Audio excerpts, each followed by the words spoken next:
went to see Lee Coates, the ethical investment advisor, to see how CBIS measures up as an ethical fund. These are some of the investments that the Catholic Christian Brothers in investments services have put their money in. So $26 million in Google, $4 million in Yahoo, Marriott, DirecTV, an American company, Amazon, Vodafone, LodgeNet, who supply the films that you see inside hotels. Yeah. How does that all strike you? Well, the first impression is that these are the sort of holdings you'd find in a mainstream fund with no ethical policy at all. So I'm very surprised to find them in a fund which, firstly, is faith-based, and secondly, that is supposedly to have an ethical policy. Yeah, I mean, you deal with, say, Catholic investors who would want to avoid companies that do have links to pornography.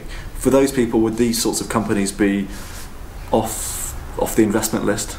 Yes, certainly for the individual Catholic clients or Catholic institutions that we advise, all of those companies would be unacceptable. We would certainly place them on the not approved list.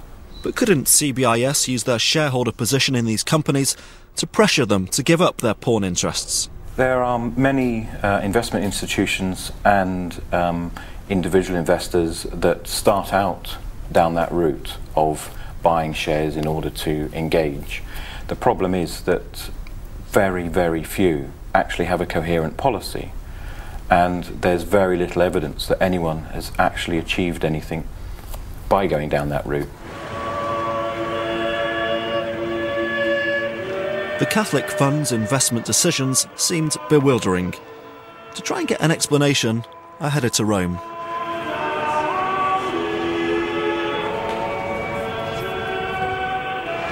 The American brothers are in town. They've come over and they're here in Rome in this lovely cloistered setting to launch the European and world side of the Christian Brothers in investment service. So this is about their funds going global.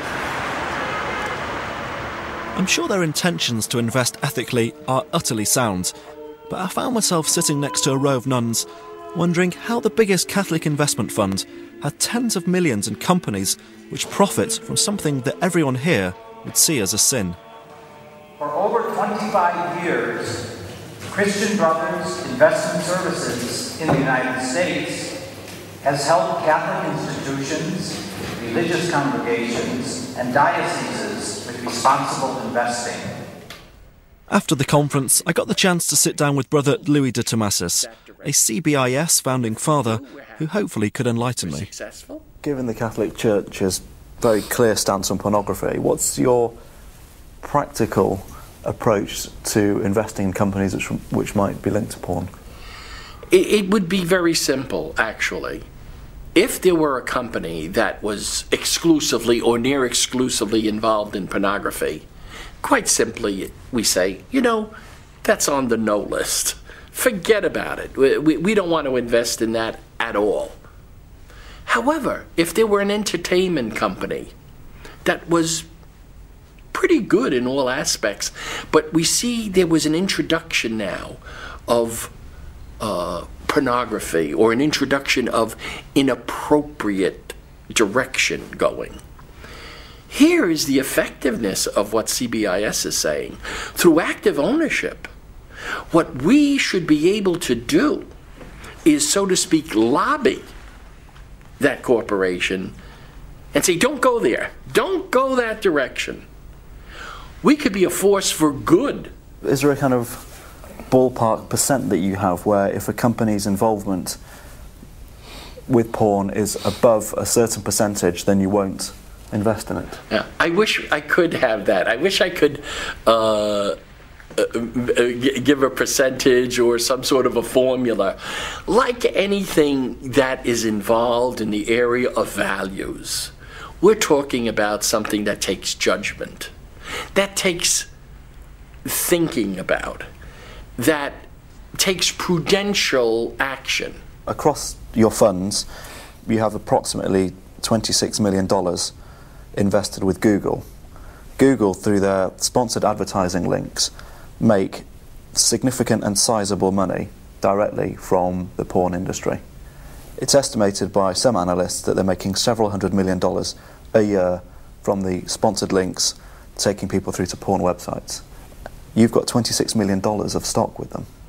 We could simply say, let's get out of it. And then you wouldn't have the ability to ask me that question. But I'm sorry, we're not going to do that. Because we're much more interested, not in you picking this up and saying, I think I gotcha. No. But what we're saying is much more difficult. We're saying we are prudentially judging that situation, we are studying it, and we are looking for a way that we can effectively stop it. You have investments in a variety of companies that all make some money from pornography, and your argument is that you can hold stock in those companies to use it as a force for good to change them. If that's the case, why, in the last 7 years, haven't you tabled one shareholder resolution to change any of these companies?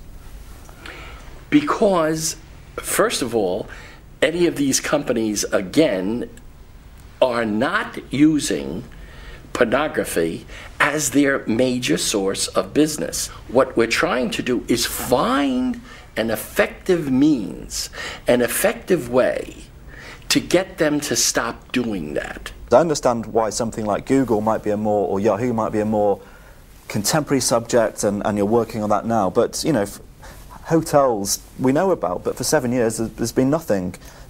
Cable TV we know about. For 7 years there's been nothing. Well, I don't think this is getting anywhere and not productive, because I think it's let your viewers decide what you're up to, and let them decide what I'm up to.